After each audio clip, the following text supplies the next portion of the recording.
Ang tunay na deboto ay masunurin sa Diyos. Dahil pinakita sa atin ni Maria ang biyaya at kagalakan ng buhay na masunurin sa Diyos. Kaya hindi ba sa pananampalataya natin at ganoon din sa mga mabuting balita, pinapahayag sa atin at hinahalin tulad si Maria kay Eva. Si Maria na bilang bagong Eva, kung paanong si Eva ay sumuway sa bilin ng Diyos sa kanya, pumasok ang kasalanan.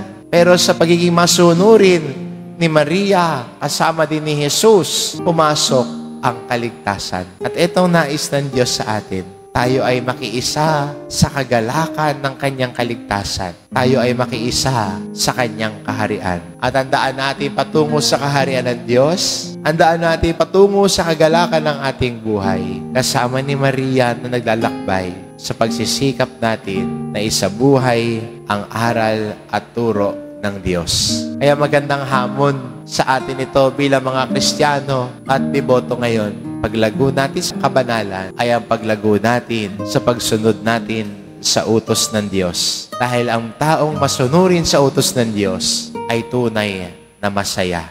Amen.